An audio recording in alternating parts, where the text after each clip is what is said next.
নমস্কার, গুরু প্রণাম জানিয়ে আজকে আমার বিশেষ অনুষ্ঠান শুরু করছি।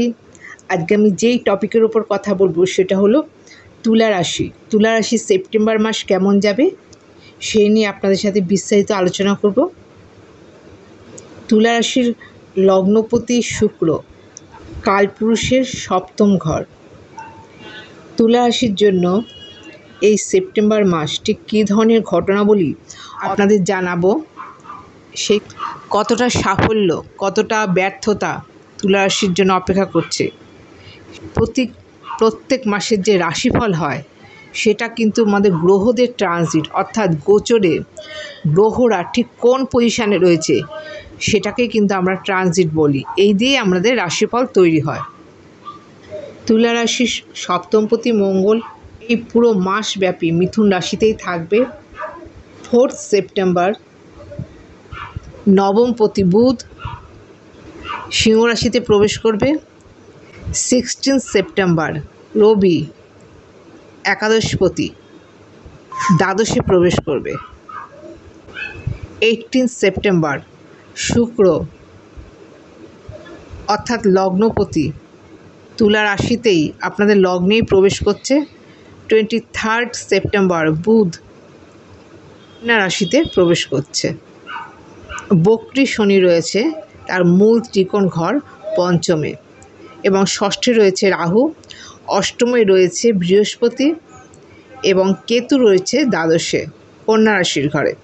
এই হলো প্ল্যানেটের পজিশন, গ্রহদের গ্রহাবস্থান।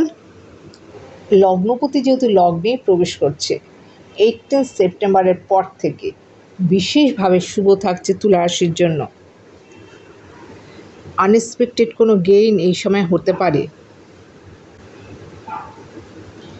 যারা রিসার্চ করছেন, গবেষণাধর্মী কাজ করছে, তাদের জন্য এক্সেলেন্ট সময় থাকছে।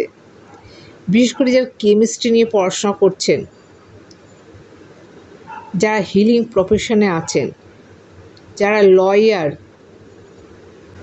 তাদের জন্য ব্যাপক উন্নতি সাধন কিন্তু দেখতে পাওয়া যাচ্ছে। দ্বিতীয়পতি মঙ্গল সেপ্টেম্বর মাসে পুরো মাসটাই থাকছে নবমে। মানসিক শক্তি বৃদ্ধি পাবে, মনের দৃঢ়তা বৃদ্ধি পাবে,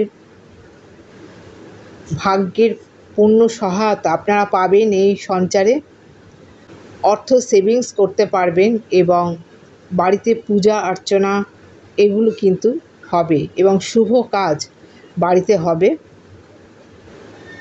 দূরস্থানে ভ্রমণ কিন্তু দেখতে পাওয়া যাচ্ছে তুলা রাশির জন্য। তৃতীয়পতি বৃহস্পতি অষ্টমে থাকার জন্য ছোট ভাই বোনের সাথে মনোমালিন্যের সৃষ্টি হতে পারে, এই দিকে অ্যালার্ট থাকবেন।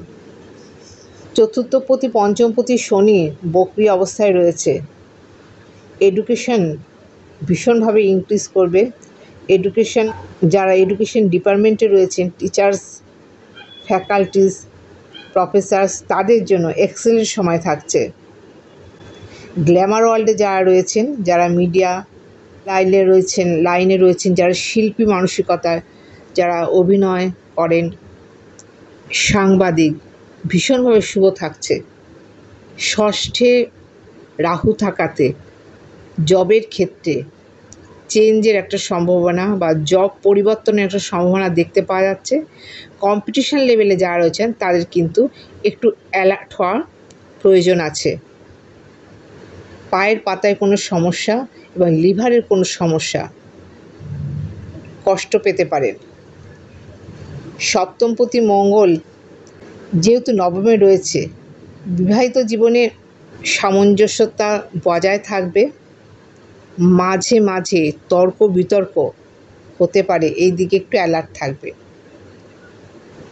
একাদশপতি রবি মাসের প্রথম দুটি সপ্তাহে কর্মের জন্য ব্যাপক উন্নতি যোগ আপনাদের লক্ষ্য করা যাচ্ছে।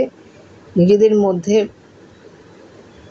আত্মবিশ্বাস, সেলফ রেসপেক্ট এগুলো কিন্তু থাকবে, তবে ডমিনেট করার নেচারও কিন্তু বৃদ্ধি পাবে।